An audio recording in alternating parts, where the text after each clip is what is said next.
दोस्तों अभी जो बिहार सरकार की अपकमिंग वैकेंसी है प्रधानाध्यापक और प्रधान शिक्षक यानी हेडमास्टर और हेड टीचर का, दोस्तों उसकी तैयारी मैं अपने वीडियो के माध्यम से आपको कराना शुरू कर दिया है। अभी तक मैंने 2 वीडियो आपके बीच में रखा है दोस्तों, एक विद्यालय प्रबंधन में प्रधानाध्यापक की भूमिका और दूसरा विद्यालय प्रबंधन के बारे में। दोस्तों इसका एक पार्ट मैंने आपके बीच में रखा है, दूसरा पार्ट इस बहुत ग्रैंड ये विषय है दोस्तों विद्यालय प्रबंधन, और उसके बारे में मैंने एक वीडियो आपके बीच में शेयर किया है। इसका जो सेकंड पार्ट होगा वो बहुत जल्द मैं आपके बीच में रखूँगा। दोस्तों उसके बीच में मैं आपके साथ एक विशेष बात शेयर करना चाहता हूँ और उसी पर ये वीडियो है। दोस्तों ये बात ये है कि आपको मैं बता दूँ कि टेक्निकल जो क्वेश्चंस आएंगे इस प्रधानाध्यापक और प्रधान शिक्षक में, वो ना सिर्फ विद्यालय प्रबंधन और टीचिंग एप्टीट्यूड टेस्ट इससे आएंगे, बल्कि आपको ये भी मैं बता देना चाहता हूँ कि जितना भी आयोग है, जितने भी प्रावधान है शिक्षा से रिलेटेड, इन सबसे भी क्वेश्चंस आपको पूछे जाएंगे। इसलिए इसकी तैयारी भी करना ज़रूरी है और मैं अपने चैनल के माध्यम से इसकी तैयारी आपको कराने जा रहा हूँ। दोस्तों आज मैं जिस विषय पर बात करने वाला हूँ वो है आरटी एक्ट 2009। दोस्तों मैं आपको सबसे पहले इसी के बारे में क्यों बता रहा हूँ, क्योंकि ये बहुत इम्पोर्टेंट चैप्टर है और बीच बीच में जब हम लोग बात करेंगे कोई आयोग की तो वहाँ पर इसकी चर्चा करूँगा। तो इसीलिए मैंने सोचा कि सबसे पहले आपके बीच में आरटी एक्ट यानी जो शिक्षा का अधिकार अधिनियम 2009 है उसकी चर्चा मैं आपसे पहले करूँ। दोस्तों अगर मेरे चैनल में आप नए हैं तो मेरे चैनल को सब्सक्राइब करें, नोटिफिकेशन बेल को ज़रूर प्रेस करें और ऑल पर क्लिक करें दोस्तों, ताकि आने वाला जो वीडियो है उसका नोटिफिकेशन सबसे पहले आपको मिल सके। दोस्तों वीडियो को लाइक और शेयर करना बिल्कुल भी मत भूलिएगा। तो चलिए आज जो हम शुरू करने वाले हैं आरटी एक्ट 2009 की, इसकी चर्चा करते हैं। दोस्तों तो यहाँ पर आप स्क्रीन पर देख रहे हैं शिक्षा का अधिकार अधिनियम 2009। देखिए इसको मूल रूप से आरटी एक्ट 2009 भी बोलते हैं। तो आरटी एक्ट का फुल फॉर्म होता है राइट टू एजुकेशन। इसका जो मूल नाम है दोस्तों वो है निःशुल्क एवं अनिवार्य बाल शिक्षा अधिकार अधिनियम 2009। तो इस बात से ही आप यहाँ जो लिखा हुआ है निःशुल्क एवं अनिवार्य बाल शिक्षा, यानी निःशुल्क शिक्षा देना है और अनिवार्य करना है इसको, ना कि ऐच्छिक करना, अनिवार्य है। तो इस पर ही इर्द गिर्द ये दोनों बातों के इर्द गिर्द ही ये पूरा अधिनियम घूमता है। तो इसी पर हम लोग चर्चा करते हैं। इससे बहुत सारे क्वेश्चंस पूछे जाते हैं। तो दोस्तों लागू करने के कारण क्या क्या हुए, तो इसमें पहला जो मैं आपके बीच में रख रहा हूँ कि 6 से 14 वर्ष के बच्चों को निःशुल्क शिक्षा देना सुनिश्चित करना था। दूसरा मौलिक अधिकारों का व्यवहारिक क्रियान्वयन सुनिश्चित करना, जितने भी मौलिक अधिकार हमें दिया गया है उसका व्यवहारिक क्रियान्वयन करना। दोस्तों जैसा कि आपको मालूम है कि शिक्षा के अधिकार अधिनियम को 21 में जोड़ा गया है, तो उसके बारे में चर्चा करेंगे हम लोग आगे। पहले देख लेते हैं कि और क्या कारण है। तो तीसरा कारण है कि 14 वर्ष से कम आयु के बच्चों को निजी विद्यालयों में निःशुल्क शिक्षा देने के लिए, यानी सभी को नहीं, उसका एक क्राइटेरिया बांटा गया निजी विद्यालयों के लिए। तो इसका निःशुल्क शिक्षा देने के लिए देने का प्रावधान निजी विद्यालयों में भी रखा गया। तो ये जो 3 आप लागू करने के कारण देख रहे हैं, इस पर हम लोग आगे जा कर के विशेष चर्चा करने वाले हैं। दोस्तों हम लोग इसके बारे में विशेष जानेंगे, लेकिन उसके पहले हम लोग थोड़ा सा एक संक्षिप्त परिचय 86वां संविधान संशोधन 2002 को देख लेते हैं। इस पर मैं आपको चर्चा करूंगा एक अलग वीडियो के रूप में। यहाँ पर हम लोग संक्षिप्त रूप से इसकी चर्चा करते हैं। तो इसमें पहला जो पॉइंट है दोस्तों कि प्राथमिक शिक्षा को मूल अधिकार और मूल कर्तव्य का दर्जा दिया गया। आपको ऑब्जेक्टिव में क्वेश्चन पूछा जा सकता है ये क्वेश्चन कि प्राथमिक शिक्षा को मूल अधिकार या मूल कर्तव्य में किस में दर्जा दिया गया है, दोनों में दिया गया है कि किसी में नहीं दिया गया, इस तरह का क्वेश्चन पूछा जा सकता है। दूसरा है राज्य 6 से 14 वर्ष तक के आयु वाले सभी बालकों बालिकाओं के लिए निःशुल्क और अनिवार्य शिक्षा देने की एक ऐसी नीति बनाएगा जो राज्य विधि द्वारा आधारित और उपबंध हो। दोस्तों, यानी कि जो स्टेट का जो कानून होगा, उसका जो उपबंध होगा, उस पर ये निर्भर करेगा। तो इस से भी क्वेश्चन बनेगा। तो देखिए, मैं आपको एक जब क्वेश्चंस आपके बीच में लाऊंगा तो वो अलग होगा, और इसमें जब आप बेहतर तरीके से पढ़ लीजिएगा तो डेफिनेटली इससे आप, जब मैं आपके बीच में ऑब्जेक्टिव क्वेश्चन रखूँगा तो आप डेफिनेटली तुरंत उसको क्लियर कर लीजिएगा। इसलिए ऑब्जेक्टिव के लिए आपको सब्जेक्टिव तो पढ़ना ही पड़ेगा दोस्तों। जैसा कि प्राथमिक शिक्षा अनुच्छेद 21 का में एक मूल अधिकार है, नया इसको जोड़ा गया, और अनुच्छेद 51 का में एक मूल कर्तव्य। अभी मैंने आपको बताया प्राथमिक शिक्षा के अनुच्छेद को 21 का में जोड़ा गया, अनुच्छेद 51 का में जोड़ा गया। देखिए, ये क्वेश्चन भी आएगा कि भारत का जब 2009 में शिक्षा का अधिकार अधिनियम लागू किया तो विश्व में भारत कौन सा देश था? तो ये 135वां देश हुआ दोस्तों। और जिसके तहत क्या किया गया? तो बच्चों को निःशुल्क एवं अनिवार्य शिक्षा प्रदान किया गया।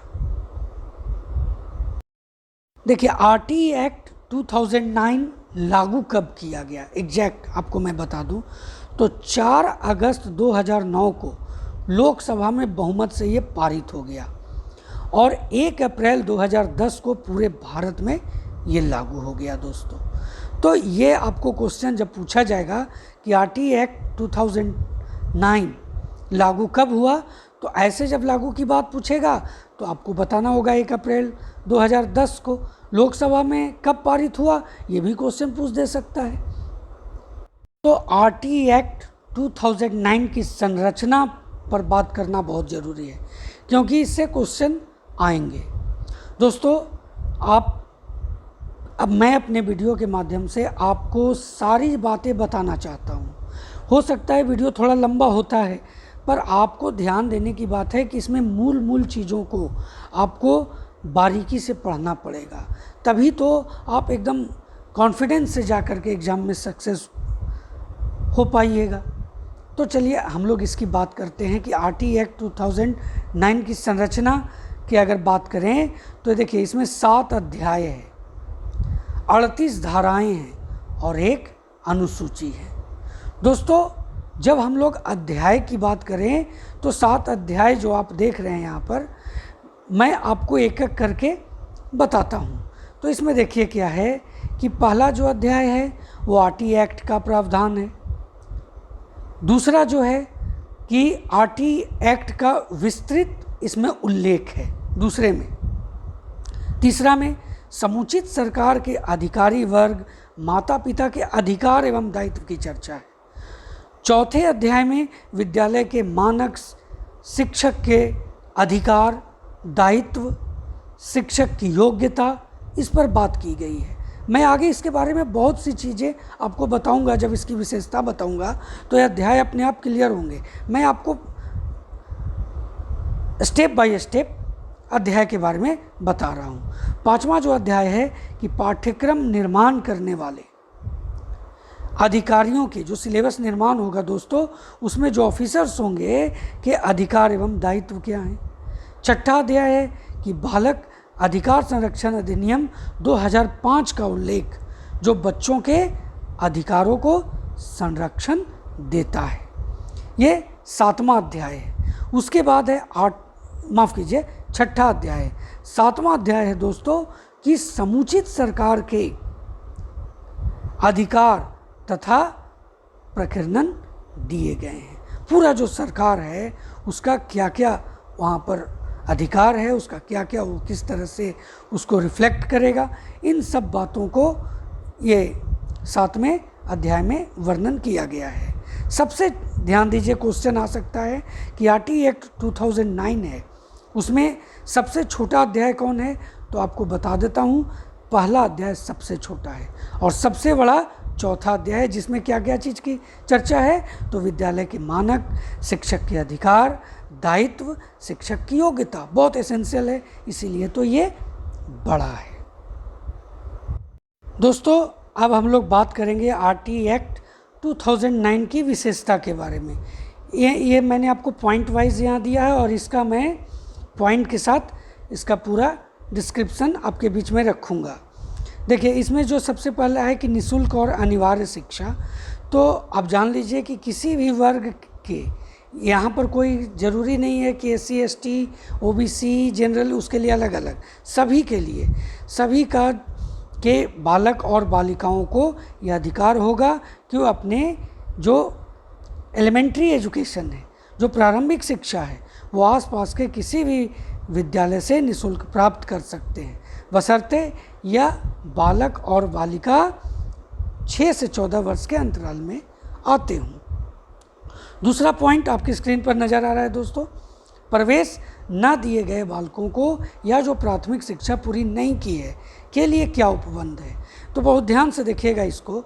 ये कहता है कि यदि कोई बच्चा ऐसा है जो अपने 6 वर्ष की आयु पर किसी विद्यालय में, किसी स्कूल में एडमिशन नहीं लेता, तो वह बालक बाद में अपनी उम्र के अनुसार क्लास में प्रवेश ले सकता है। और यदि वह निर्धारित 14 वर्ष की आयु तक प्राथमिक शिक्षा पूरी नहीं कर पाता है, दोस्तों ध्यान दीजिए, अगर वो नहीं कर पाता है तो उसके बाद भी वह पढ़ाई जब तक वो पूरी न कर ले, ये क्लास 8 तक, तो वो निःशुल्क शिक्षा ही प्राप्त करेगा दोस्तों। तीसरा है कि अन्य विद्यालयों में स्थानांतरण का अधिकार, तो किसी को भी कोई विद्यालय रोक नहीं सकता है। किसी भी कारणवश अगर कोई बच्चा दूसरे विद्यालय में जाना चाहता हो तो उसे दूसरे विद्यालय में जाने की स्वतंत्रता होगी और वो विद्यालय उसे रोक नहीं सकता। उसके बाद है कि राज्य सरकारों और स्थानीय पदाधिकारियों को विद्यालय स्थापित करने का कर्तव्य। देखिए, इस अधिनियम के लागू होने के 3 सालों के भीतर राज्य सरकारों और मतलब ये कब अधिनियम लागू हुआ? 2009 में, यानी 2012 तक राज्य सरकारों और जो स्थानीय अधिकारी हैं उनके पड़ोस के स्कूल को स्थापित करना होगा। यानी अगर उस समय 2012 तक जो स्थिति थी कि बहुत से जगहों पर विद्यालय नहीं था, तो उन जगहों पर विद्यालय की स्थापना की गई। उसके बाद है कि राज्य वित्तीय तथा अन्य दायित्व में हिस्सा बांटना। तो देखिए, बहुत ध्यान से देखिए, एक एक पॉइंट बहुत एसेंशियल है और इससे क्वेश्चन बनेंगे। देखिए, केंद्र सरकार इस अधिनियम को लागू करने में आने वाले खर्चों का एस्टिमेट तैयार करेगा। एस्टिमेट जब मिल जाएगा दोस्तों, और तो क्या होगा कि और राज्य सरकारों को जो भी आवश्यक, देखिए एस्टिमेट तैयार किया और राज्य सरकारों को जो भी आवश्यक तकनीकी सहायता और साधन जो आवश्यकता होगी उसकी उपलब्धता केंद्र सरकार कराएगी, जिससे स्कूल स्थापित किए जा सकते हैं। अब है कि राज्य सरकारों के क्या कर्तव्य हैं। तो राज्य सरकार 6 से 14 वर्ष के प्रत्येक बच्चे का प्रवेश और उपस्थिति सुनिश्चित करेगा। अगर आप गवर्नमेंट स्कूल में हैं तो ये जानते होंगे कि हमेशा उपस्थिति पर जोर दिया जाता है, इसीलिए दिया जाता है दोस्तों। साथ ही यह भी सुनिश्चित करेगी कि कमज़ोर और वंचित वर्गों के बच्चों के साथ कोई भी भेदभाव न हो सके। राज्य सरकार क्या करेगा? तो विद्यालय का भवन है, शिक्षक है, शिक्षण सामग्री है, जितने भी आधारभूत संरचना है उन सब की उपलब्धता निश्चित करेगी और बच्चों को उन्नत किस्म के शिक्षा और शिक्षकों के लिए प्रशिक्षण कार्यक्रम, जो समय समय पर शिक्षकों को ट्रेनिंग दी जाती है, उपलब्ध कराएगी, ताकि शिक्षा के स्तर में निरंतर सुधार लाया जा सके। अब है स्थानीय पदाधिकारियों के कर्तव्य। स्थानीय पदाधिकारियों के कर्तव्य की बात करते हैं। तो देखिए, जो स्थानीय पदाधिकारियों का जो कर्तव्य होगा वो अपने क्षेत्र में बालकों तथा अभिलेख, जो भी बालक होंगे, माफ़ कीजिए, जो भी बालक वहाँ पर मौजूद होंगे उन सब का अभिलेख तैयार करेगी, बालक और बालिका दोनों का, जो उस विद्यालय में होंगे। तो सरकार जो होगी, राज्य सरकार, समस्त बालकों का एक रिकॉर्ड रखेगी और स्कूल के कामकाज की निगरानी के लिए दोस्तों एक शैक्षणिक कैलेंडर तैयार करेगी और हमेशा निगरानी करती रहेगी। जो हमेशा आप देखते हैं कि आपके स्कूल में जांच वगैरह आते रहता है, वो इसी के तहत होता है। उसके बाद है माता पिता और संरक्षण के कर्तव्य, यानी पेरेंट्स और गार्जियन का क्या कर्तव्य है। तो कर्तव्य सिर्फ एक है कि जो भी बच्चे, उनके यहाँ 6 से 14 साल के बच्चे हों, उन्हें विद्यालय वो पढ़ने के लिए ज़रूर भेजें। अब है कि राज्य सरकारों का विद्यालय पूर्व शिक्षा के लिए व्याख्या करना। ध्यान दीजिए, इसमें क्या है कि 3 वर्ष की आयु से ऊपर के बच्चे को जो प्रारंभिक शिक्षा के लिए जो तैयार करना है, और जन्म से 6 वर्ष तक के बालकों के लिए जो प्रारंभिक बाल्यावस्था देखभाल और शिक्षा के प्रति राज्य सरकार एवं स्थानीय जो पदाधिकारी होंगे, उनको ज़रूरी इंतजाम भी करने होंगे। और इसके तहत आंगनवाड़ी है दोस्तों, जहाँ 3 से 5 साल के बच्चों के लिए ये हर चीज़ मुहैया कराती है। उसके बाद है कि निःशुल्क और अनिवार्य शिक्षा के लिए विद्यालय के उत्तर की सीमा। देखिए, ये है कि सरकारी विद्यालय जितने भी हैं वो तो निःशुल्क शिक्षा प्रदान करेंगे ही, साथ ही दोस्तों जो निजी विद्यालय हैं, जो प्राइवेट स्कूल्स हैं, उनको भी विशेष श्रेणी वाले विद्यालयों को भी आर्थिक रूप से जो निर्बल छात्र हैं, निर्बल जो कैटेगरी है, समुदाय है, उसके बच्चे हैं, पहली कक्षा में जब एडमिशन वो लेंगे तो 25% दोस्तों उनको स्थान रिजर्व रखना होगा। स्क्रीन पर देख रहे हैं कि प्रवेश के लिए आयु का सबूत। ऐसे बहुत से स्कूल होते हैं दोस्तों जो जन्म प्रमाण पत्र मांगते हैं, लेकिन जन्म प्रमाण पत्र अगर मौजूद नहीं है और इस आधार पर बच्चों को आप एडमिशन लेने से इनकार करते हैं तो ये गलत होगा। इनकार नहीं करना है। हाँ, आप कह सकते हैं कि आप इतने महीने में ये कुछ उनका आयु का सबूत, बच्चे की आयु का सबूत आप सबमिट करें। उसके बाद है कि प्रवेश से इनकार ना करना। आप प्रवेश की तिथि के निकल जाने के बाद, यानी कि एडमिशन का जो डेट है वो अगर एक बार निकल गया और तो उसके बाद ख़त्म हो गया, मान लीजिए जो एडमिशन का डेट निकला और डेट ख़त्म हो गया, उसके बाद अगर कोई बच्चा आ जाता है कि मुझे एडमिशन लेना है, तो आप इनकार नहीं कर सकते हैं। इससे भी क्वेश्चन बन सकता है, डेफिनेटली बन सकता है कि ये एडमिशन का डेट समाप्त हो गया, क्या सरकारी विद्यालय फिर बच्चों का एडमिशन ले सकते हैं? तो यहाँ पर यस या नो में आ सकता है, हाँ नहीं, दोनों ले भी सकते हैं, नहीं भी ले सकते हैं, उनकी इच्छा पर डिपेंड करता है। इस तरह का क्वेश्चन आ सकता है। उसके बाद है रोकने और निष्कासन का प्रावधान। अब देखिए, किसी भी बच्चे को किसी भी क्लास में रोका नहीं जाएगा और ना ही स्कूल से निकाला जाएगा, ये भी एक प्रावधान है। उसके बाद है शारीरिक दंड। शारीरिक दंड और मानसिक उत्पीड़न बच्चों को नहीं देना है। बालक को अगर आप इस तरह का कोई भी शिक्षक हो या वहाँ का प्रिंसिपल हो, अगर इस तरह का काम करते हैं तो उन्हें अनुशासनात्मक कार्रवाई उनके खिलाफ की जा सकती है। अब है कि मान्यता प्रमाण पत्र प्राप्त किए बिना किसी विद्यालय का स्थापित ना किया जाना। कोई भी स्कूल बिना मान्यता के स्थापित नहीं किए जाएंगे। ये धारा 19 में वर्णित है दोस्तों। धारा की बातें मैं अगले वीडियो में आपको सभी बताऊंगा। सभी धारा जो 38 धाराएं हैं उन सब की चर्चा मैं आपके साथ करूंगा।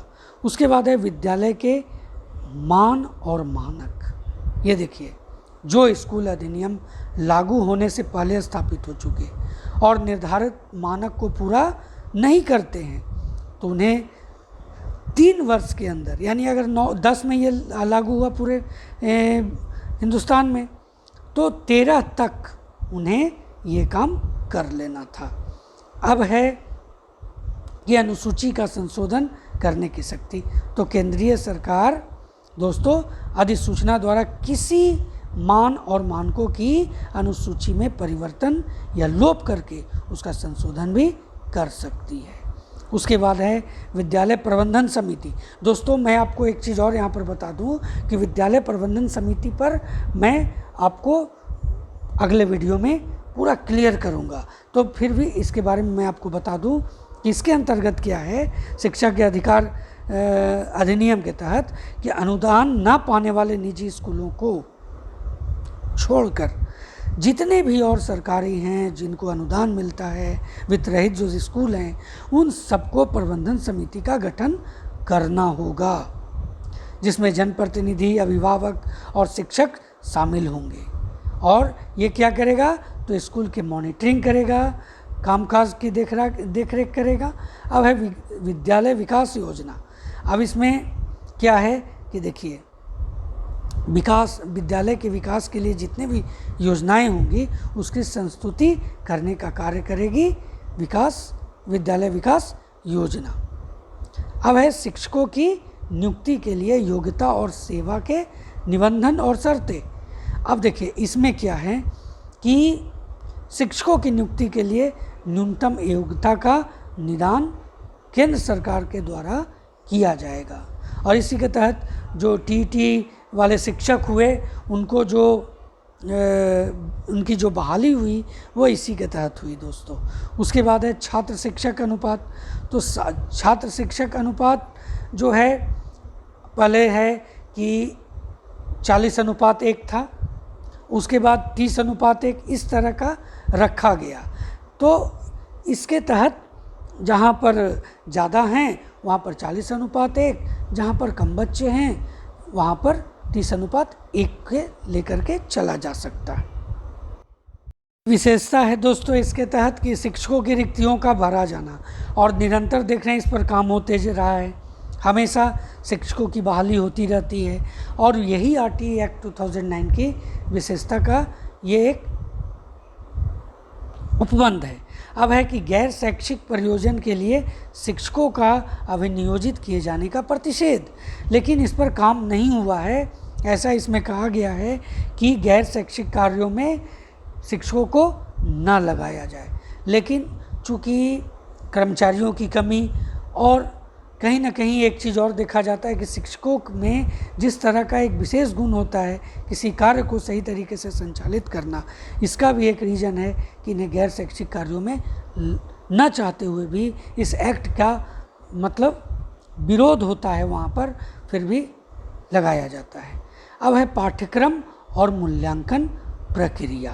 देखिए सरकार द्वारा निर्दिष्ट शिक्षा प्राधिकार यानी जो परिषद है वो संविधान में जितने भी निहित मूल्य हैं दोस्तों उसके अनुसार इसका निर्धारण करेगा, और बच्चों के जो बहुमुखी विकास होगा, सर्वांगीण विकास होगा पर ध्यान देने के साथ साथ उसे भय न होना चाहिए, कष्ट नहीं होना चाहिए, और वो चिंता से मुक्त होना चाहिए वो बच्चा, उस पर वो काम करेगा। जबकि मूल्यांकन कैसा होगा, सतत और व्यापक होगा। परीक्षा का समापन और प्रमाण पत्र, तो किसी भी बच्चे को जो प्रारंभिक शिक्षा पूर्ण होने से पहले बोर्ड की कोई परीक्षा नहीं देनी होगी दोस्तों। प्रारंभिक शिक्षा पूर्ण करने के बाद प्रत्येक बच्चे को प्रमाण पत्र भी दिया जाएगा, और ये दिया भी जाता है। गवर्नमेंट स्कूल में भी, प्राइवेट स्कूल तो अलग मैटर रखता है, पर गवर्नमेंट स्कूल में ये चीज़ें होती हैं। अब है कि बालक के शिक्षा के अधिकार को मॉनिटरिंग करना।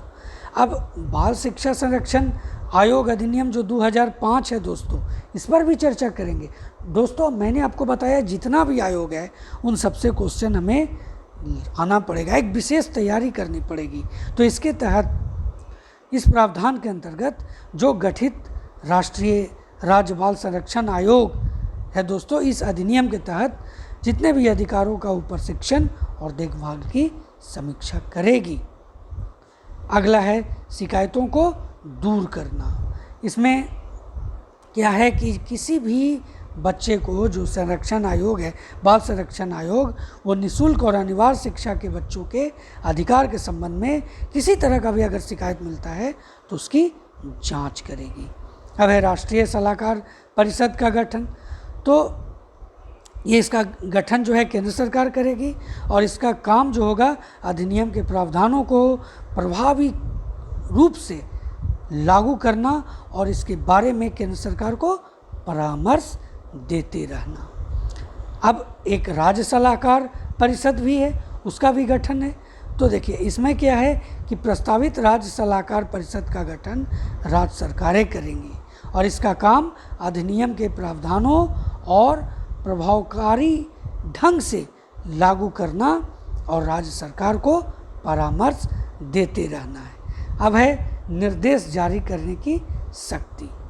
अब देखिए केंद्र सरकार राज्य सरकारों को, राज्य सरकार स्थानीय अधिकारियों को और स्थानीय अधिकारी स्कूल प्रबंधन को, उसके समितियों को अधिनियम के कार्यान्वयन के संबंध में हमेशा मार्गदर्शन देते रहेंगे और निर्देश देते रहेंगे।